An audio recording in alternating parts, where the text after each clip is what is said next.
yeah, yeah, yeah. Oh, yeah.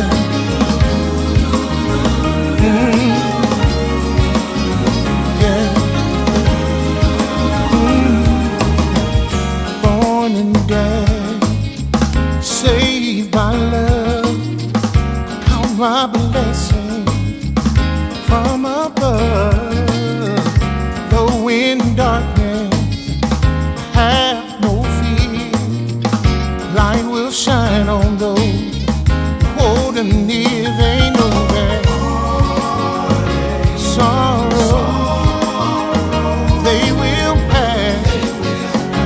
For I know in this life there will be some pain. But remember that love, yes it will. Love will reign. Yeah. Love will reign. Yeah. In my heart, I believe it. Love will reign.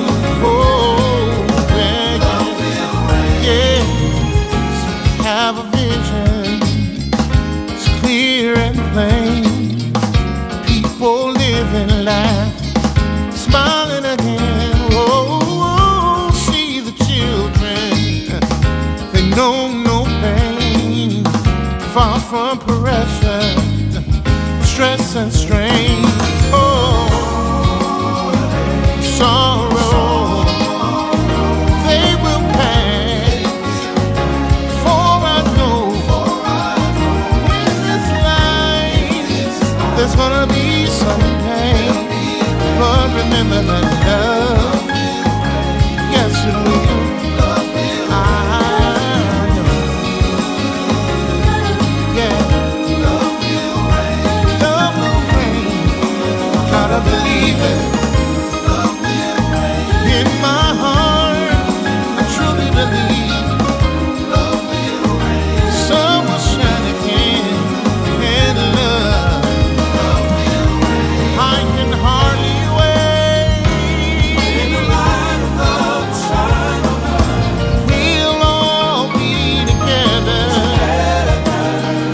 There'll be peace, peace, sweet peace,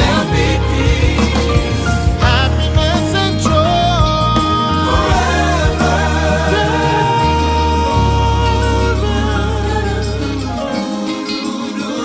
Oh, yeah.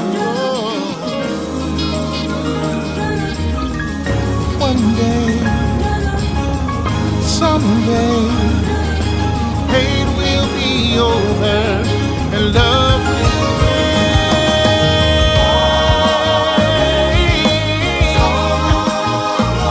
They won't last, for I know in this life there's gonna be some pain.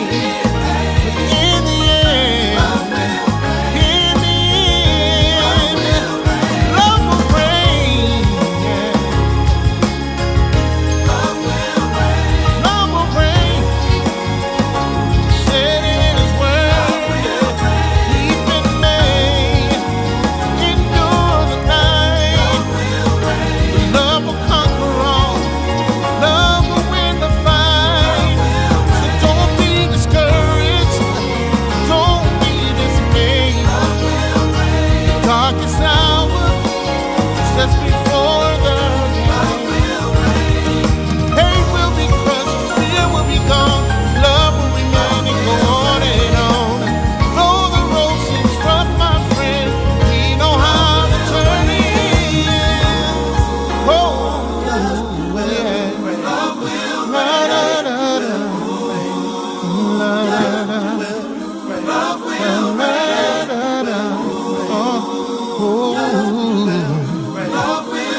Love will reign.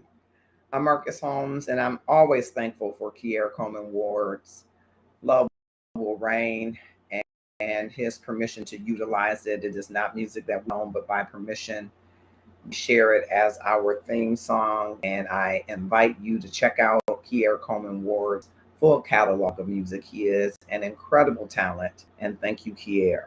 I'm Marcus Holmes, and we're not live, it looks like, on Instagram at this moment, but we are on Facebook, Twitch, YouTube events, and I believe that's where we are today. And I, like you, am stunned by all of the things that we're seeing in our world today. And I wanted to take a moment, as I often do as the uh, activist, excuse me.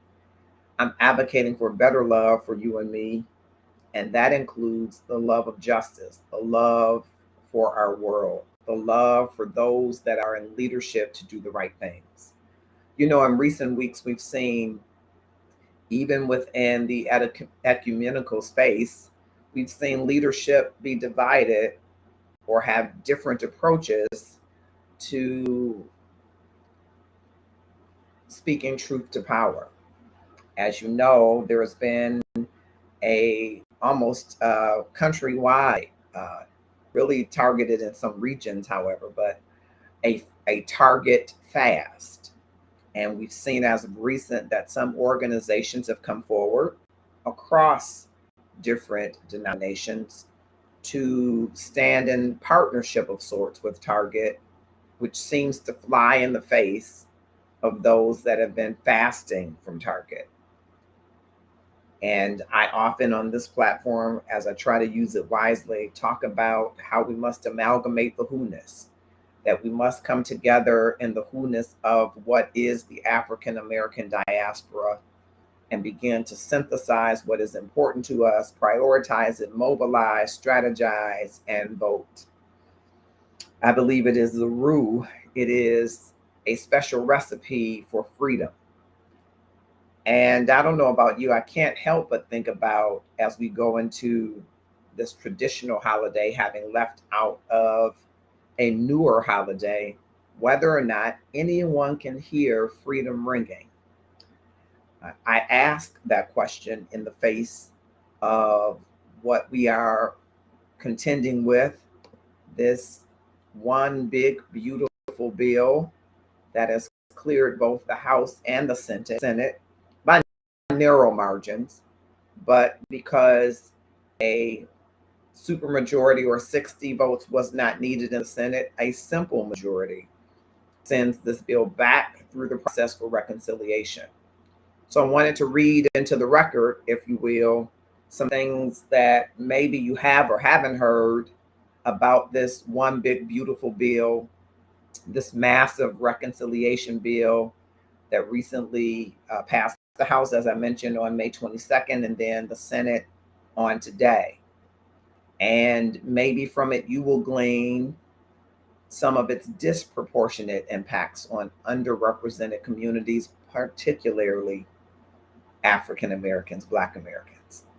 And you've probably heard a lot about what's in the bill, but I just want to make sure so that when you are talking to your congressperson, when you're talking to those in leadership, that you're able to talk about your concerns with what's in the bill. And these are conversations that For the Love of Justice has been trying to nudge us to have, as we didn't get the result maybe that many people wanted in the election, but it does not stop there. The fight does not end there. The commitment does not end there. The commitment to change the tide in midterm elections it does not end there. And so we have to continue forward. I know some people just say, just pray about it. I believe we are called to pray, especially if you're Christians, but in many faiths, prayer is central to the faith. But I think prayer has an action part of it. Hope has a prescription that includes some action. And so I want to make sure that I just read into the record. You can glean from it tonight any of the things that you think are relevant for you to have conversations with people. and to even ask your family members. You know how you're kicking it in the barbershop. You know how you're sitting around after church. You know how you're at the restaurant at brunch. You know how you're at the lunch table. You know how you're talking to your union stewards. I want you to start to elevate these conversations until they get to the people who are sitting in these rooms, who are voting um, into law things that might be detrimental to people who look like you and me, to our children, to our siblings, to our cousins, to many people who benefit from many of the programs that are in place. So I just want to read into the record, and then I'm going to share my own thoughts as I've done in past years of reading Frederick Douglass's What is the Fourth to a Slave. I just want to add something to that. That's right. There's an action to put in place along with prayer. Roosevelt, love you much, brother. And that's exactly what I'm saying. I have friends, and I'm sure like you, who, and I think they mean well, to say, we just need to pray. I don't disagree with that. Not in principle. We do need to pray. That needs to be centered to our action. But where we have within the ecumenical community people who are on the side of Target, for an example, and people who are fasting from Target, there is no clarity in our community, and there is no clarion call. And prayer ought to call us to unite and then to take action. To take action. Okay? So I don't hear the freedom bells ringing. I don't know about you. But just a little bit about what's in this one big, beautiful bill. Again, passed the House on May 22nd, passed the Senate today by a simple majority. A supermajority, or the 60 votes, was not needed. Only 51. And guess what? It was 50-50 until the vice president broke the tie. So that tells you how contentious a spot we are in. All right? Important. Just like these PACs and these wealthy people lobby their congresspersons, lobby their Senate, it's time to raise up, not tear up stuff. I know people get angry, and sometimes you want to just tear up stuff. So much trauma is in our DNA, it's almost a guttural response for some people. And I'm not mad about that. I want healing for us. But I want you to take actions that are going to tear down the walls, the systemic walls, and not actions that are going to tear down businesses. And part of these actions, remember, if the Senate was 50-50, and I think the House was 215, 210, those are very narrow margins. We need to be in the states where there are Republicans who maybe some people voted for, to let them know we will not stand for this. You better believe that lobbyists would be lobbying them if they didn't get their result. And we have to come together. So among the things that are in the bill, Medicaid and SNAP cuts. Now, those are two words that I think every African American has heard, whether or not you've been a beneficiary of any of the benefits. You've heard of these benefits, right? And this one big, beautiful bill enacts sweeping cuts, $880 billion with a B from Medicaid, and $230 billion with a B from SNAP. Think food stamps. And it introduces work mandates for those that are getting those benefits. 80 hours for able-bodied adults, including parents of teens older than 14. What is able-bodied adults? Well, it will be something that will likely be decided in committee, because it goes through a reconciliation process. I'll talk a little bit about that in this truncated love and stuff. Thank you, Evangelist Karan, Jacqueline Floyd, of course, Roosevelt. Thank you, Bilal Muhammad Walker. Thank you, Jeanette Richardson. I hope you will share this. I'm just reading into the record. Tax cuts favoring the wealthy. We've heard about this permanent extension of Trump-era tax cuts that benefit the rich, right? It increases the cap to $40,000 temporarily. It repeals estate taxes, and it adds tax deductions for tips and overtime. Okay? So think about that. The estimate is a $4 trillion tax revenue loss over 10 years, with 2.4 trillion added to the national debt by 2034. Okay? Green energy rollback scales back energy credits from the Inflation Reduction Act, which will affect those, green energy jobs.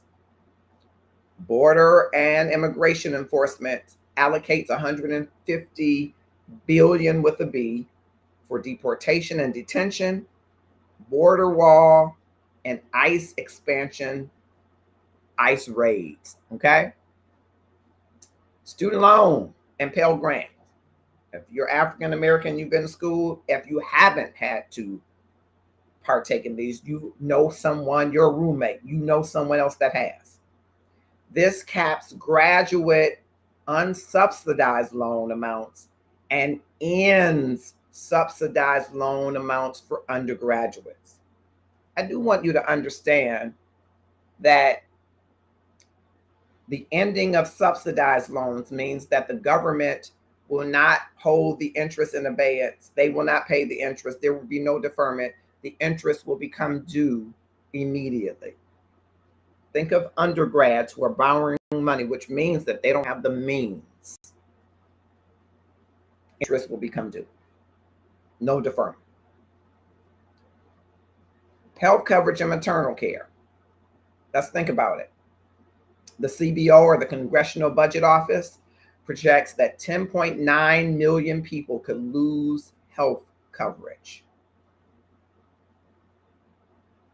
10.9 million people.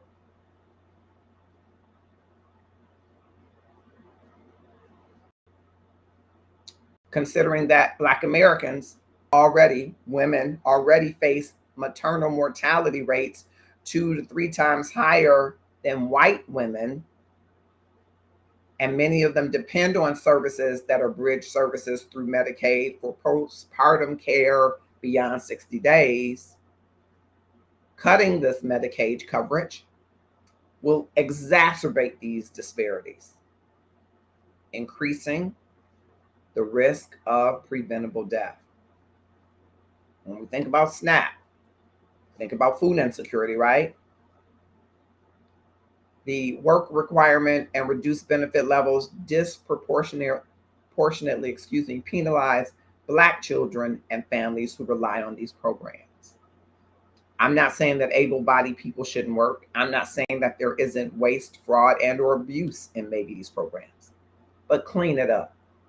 If you can extend tax cuts for the wealthy, you can clean up the programs that you already have.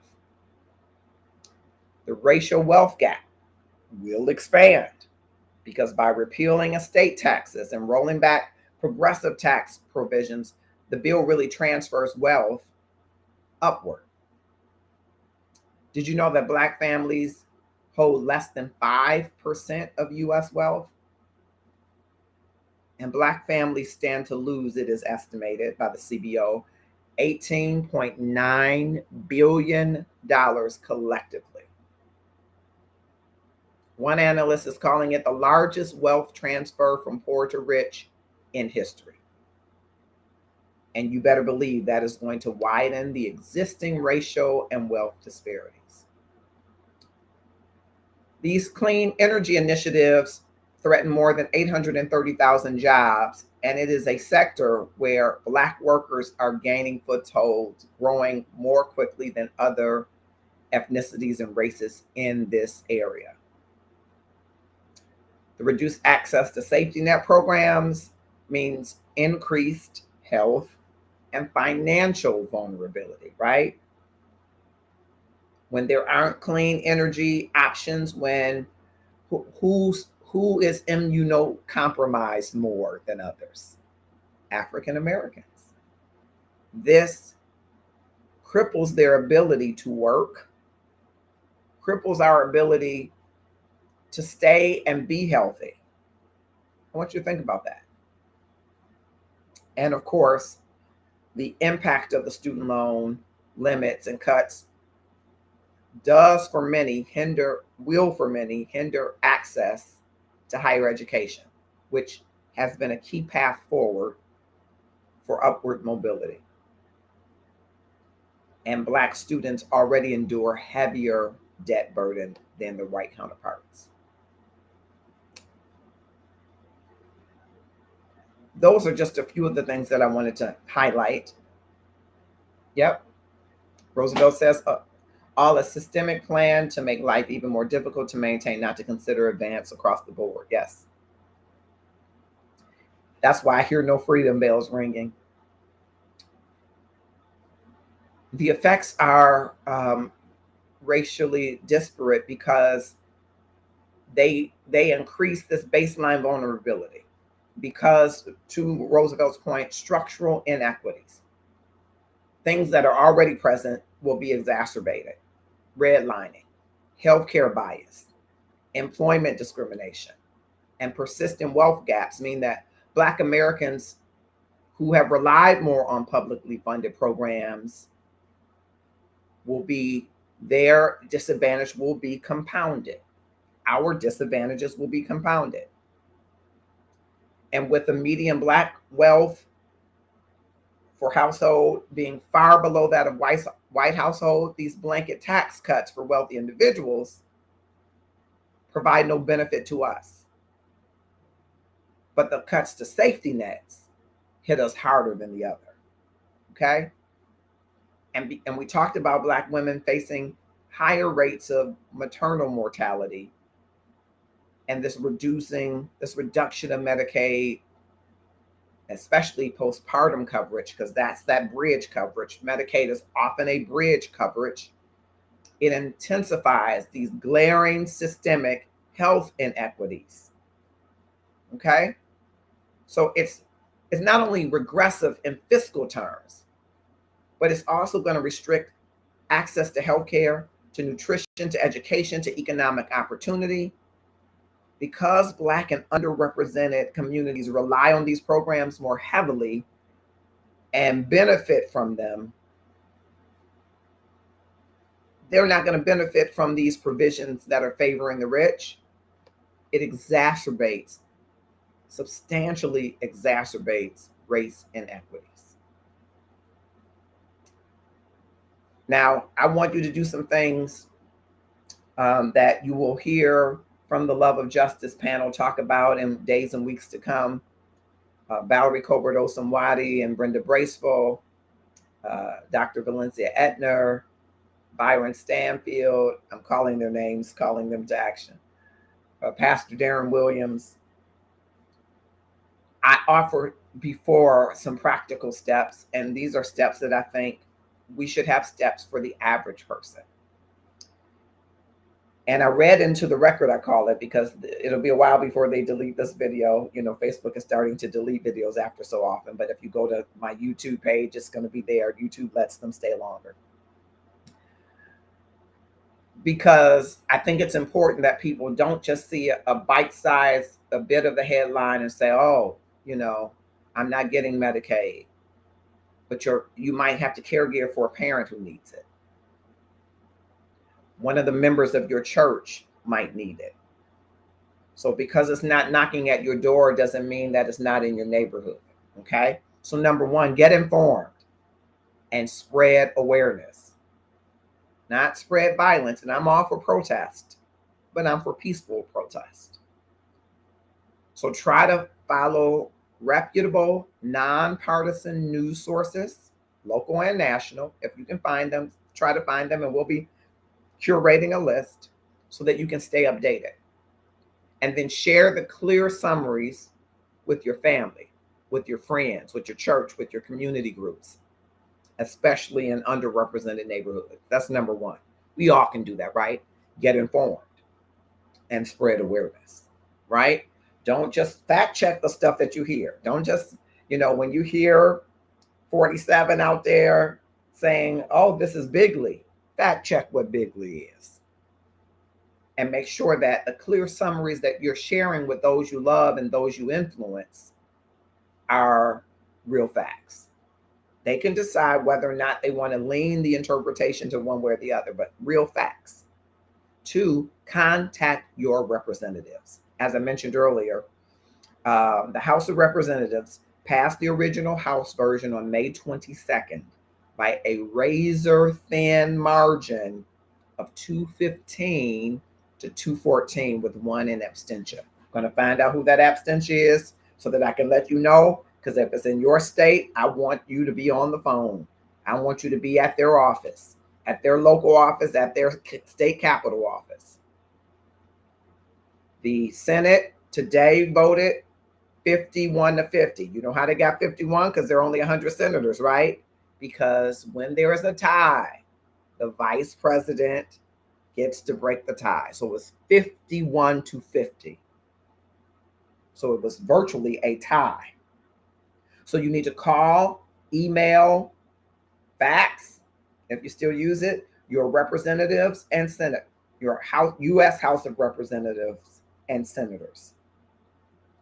Express your concerns. The more often you can do it, the more numbers you can do it, to tell them about how these cuts that they've got to, in this reconciliation process, mitigate these cuts to Medicaid, SNAP, and student loans, MSS.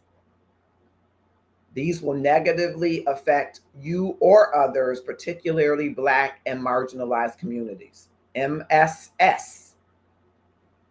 Express your concerns about MSS, Medicaid, SNAP, and student loans. Yes, you can express your concerns about everything in this big, beautiful bill, but there's a lot in the bill. Okay? Call your representative, call your senator, call their office, call their local offices. If you live in the state capital, go. If it's not far away, you can drive, go. Put the pressure on them, and the more people that you can rally together to do that, more that you can rally people together to do that, the better. Okay? Number 3, support local assistance programs.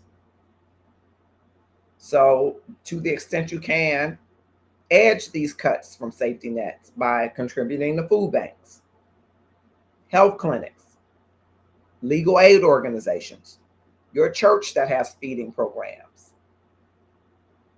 to help to be a bridge for the people that may be pushed off Medicaid and SNAP. Caregiver alliances, where people who, some of these programs provide assistance for caregivers, provide assistance for caregivers whose parents or family members see bridge care through Medicaid. It pays for some home health aides. So if that's cut out, what does your parent do while you go to work? What does your parent do to bridge between adult daycare? Build alliances. It's going to require some work. I say pray and work. Number 4, engage locally. Attend town halls. Attend school board meetings. Attend local government meetings. Bring up the real impact of these federal policies and ask your representatives, what in the world are they prepared to do? Have they engaged the philanthropic community, the ecumenical community? What is the plan to help lift the burden, especially the burden on families of color, particularly Black families? And number 5, if you haven't thought about it before, vote with purpose and advocate for change. Again, people say, "Oh, this is the result we got." I think we have to think more strategically about how we do our engagement to midterm elections, our engagement to these local elections, and how we turn out among underserved communities to shape the future policies. All right. So don't forget, 1, get informed and spread awareness. 2, contact your local representatives. 3, support local assistance programs. 4, engage locally. And 5, vote with purpose and advocate for change. Again, the official vote from the House of Representatives was 215, Republican 214, Democrat 1 abstained. The vote from the Senate today was 50-50, and the Vice President, J.D. Vance, cast the tie-breaking vote. Now this bill goes back to the House for reconciliation, which I'll share a little bit about that before final passage. Okay? I want to just briefly share, it's a truncated D'Artagnan Jamerson, sir, thank you for coming. Nita Clark, thank you for coming. Happy birthday, Christina Smith. Christina, the money coach, check her out. Happy birthday to you. I want to just tell you, remind you about this difference in subsidized versus unsubsidized. Okay. So direct subsidized loans are need based. They're available to undergrads who demonstrate a financial need. And the government pays all the interest while you're enrolled at least half time during your 6 months grace period and during approved deferments. Okay. So it lowers your overall cost because interest doesn't accumulate until after those periods.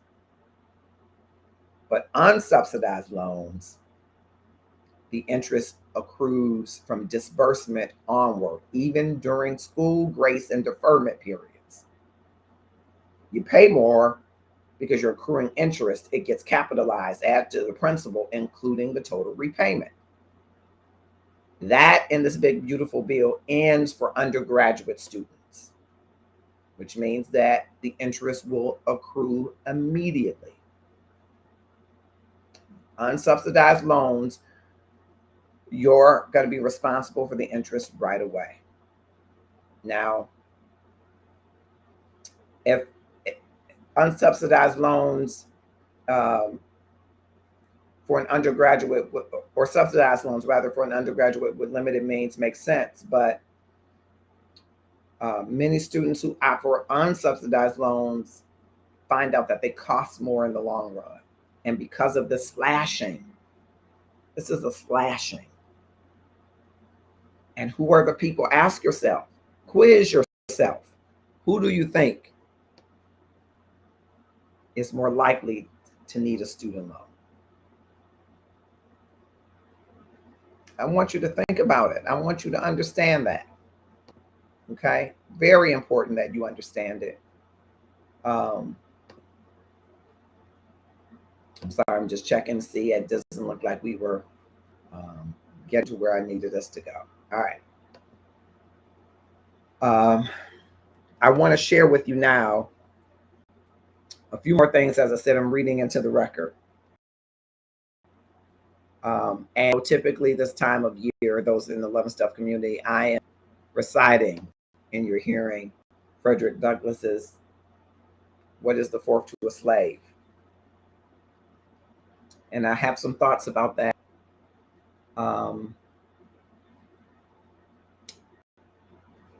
I got some thoughts about it. But I wanted to talk a little bit about this reconciliation process. It's the process that now the bill goes back through. Okay, goes back through. Give me a second, I'm pulling it up.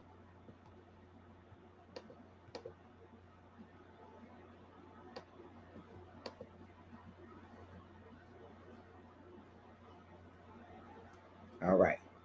Now, the reconciliation process is a special budgetary process in the U.S. Congress, and it allows certain legislation related to taxes, spending, or the debt to be passed with a simple majority vote in the Senate, bypassing the 60 vote filibuster threshold. Okay. The purpose of it is supposed to be to fast track budget related bills so they can be passed more easily and quickly, especially when one party controls both chambers but lacks 60 votes in the Senate.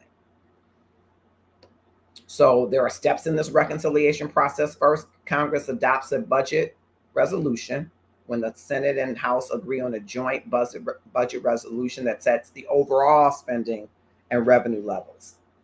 And it may include reconciliation instructions to specific committees. Okay. This is why it's important to know which of your representatives, who is on which committees, because there will be specific instructions to them about certain things. Okay. Committees are like Ways and Means, Finance, because they write proposals to align the existing law with the budget resolution. Okay. So they're writing proposals to align the law with the budget resolution. I want you to hear that. These proposals may include tax changes, spending cuts, or mandatory program reforms like Medicare, Medicaid, student loans. The committees are going to write proposals to align the existing laws with these budget resolutions. Okay. The budget committee combines all the pieces into one omnibus reconciliation bill, and no changes are allowed at that point. The House votes on the full reconciliation bill.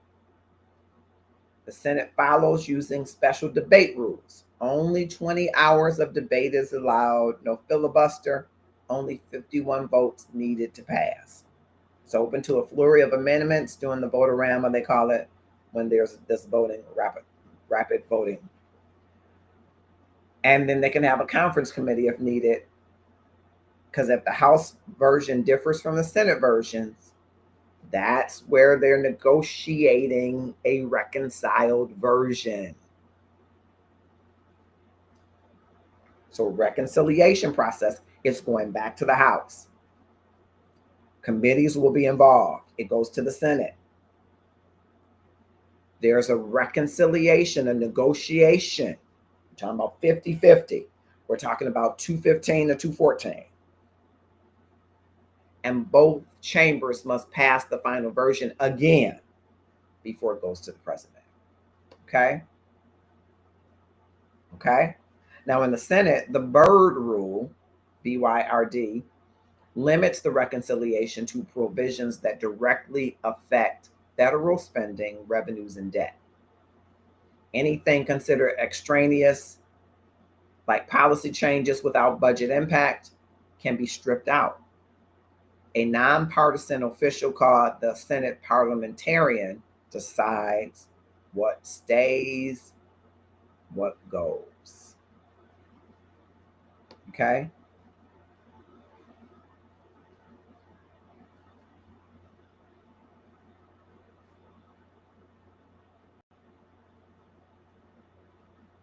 All of that is the process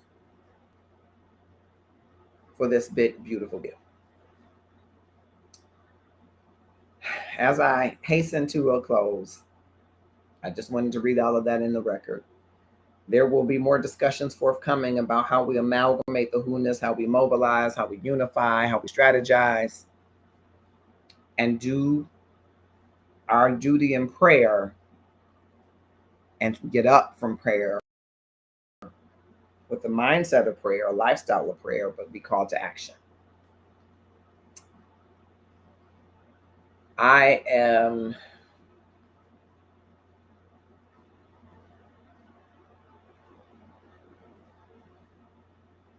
shocked in some regard that we're at this place, but I guess I shouldn't be.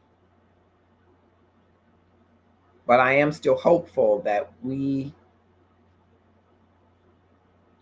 while I don't believe there is a single freedom bell ringing, there certainly is a clarion call to unite. And after I'm going to say, tailwinds of the largest sit-down dinner, the Detroit Freedom Fund dinner, which took place this weekend, I know that there are people who are fired up to carry the mantle forward, that prayer has a prescription of hope that calls us to action. Take two and meet me in the morning. But I wanted to share with you my thoughts. I decided this time, instead of reading what is the fourth to a slave, I might just share my thoughts. And my thoughts are, what is the fourth to the forgotten? It's my 2025 kind of reimagined Frederick Douglass address. What to the Black man, the Black woman, the Black trans child, the immigrant, the dreamer, the poor, the unseen, the unarmed, is your 4th of July? A celebration, a cookout, a hashtag with flags and filters, I say it with a trembling but unbroken voice. It is a fraud, a performance, a red, white, and bruised lie. You celebrate freedom with fireworks while signing bills that torch my autonomy, or women's autonomy especially. You chant liberty but legislate oppression. You raise your cup to independence while shackling bodies to poverty, prisons, and policy. What is your declaration to us when our vote is suppressed, our wounds are regulated, and our skin remains a weapon in your eyes? You dare to celebrate a constitution that has never fully seen us, a Congress that just passed a big, beautiful bill, big enough to crush Medicaid, bold enough to gut food aid, brazen enough to shove more of our children out and into survival mode. How beautiful is a bill that bleeds us dry? How free is a country where justice comes with a price tag? You call it reconciliation. We call it retaliation. You call it bipartisan progress. We call it the burial of our dignity under pen and paper. This holiday is not ours. Not when the Supreme Court strips our rights like they were never written. Not when ICE raids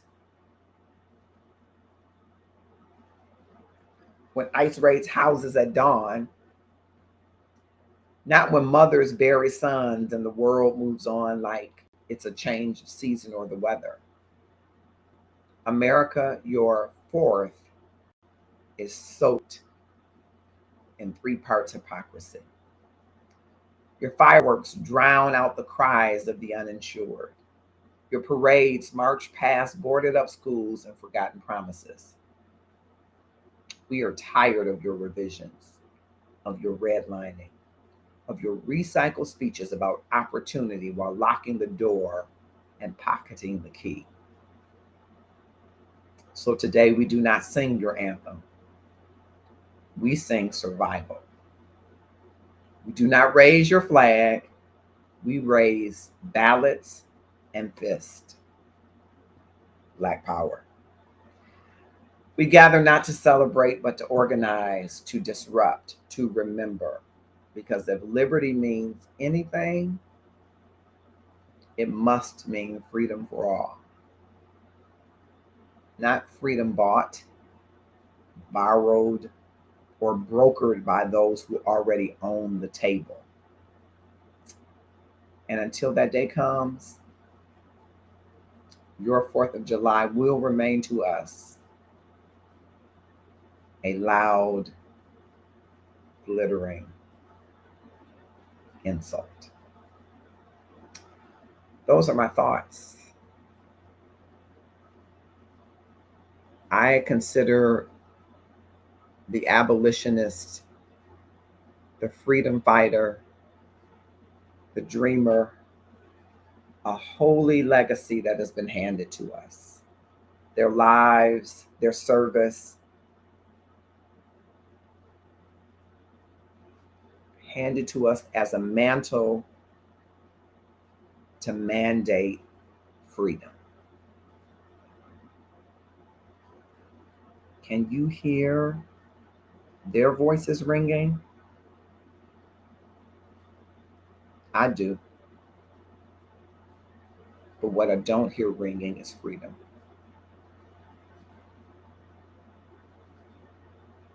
It's time for you and me to get involved as an average person and citizen, that we take that mantle up and to realize the freedom, maybe not promised to us sincerely, but the freedom that our ancestors and forefathers died for. You're going to hear more from For the Love of Justice. I am a big proponent that you can do small things that will make big impact. And if we come together, who knows the impact that we can make? Yes, if you're like me, a person of faith, I'm a Christian, if you're a person of any faith, and prayer is central to your faith, absolutely, we should be praying. We should be doing that anyway. But if never before, we should be praying. But as you get up from your prayer, or you get out of the bed from prayer, however you pray, at some point you're going to have to get up and do something. There must be some prescription for the action you take for hope to richly dwell in you and me. I challenge you to find out what those actions are for you. Share them with your family and friends, and get about the business of taking those actions. I'm Marcus Holmes. I am the love activist. I'm advocating for better love for you and me. For some people, it is they want a covenant love. Some people want to love God more. Some people want to love themselves. Some people want to love others. Some people want to love justice. And if any or all of that resonates with you, you're in the right community. Help me elevate the voices of this community by coming together, amalgamating the who-ness, unifying, strategizing, mobilizing, and voting, and being actively engaged in what we want to see. Until next time, we'll see you soon.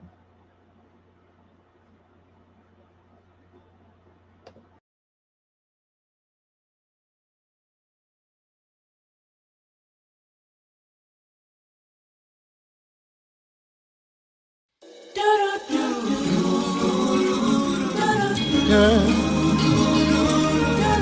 yeah, yeah.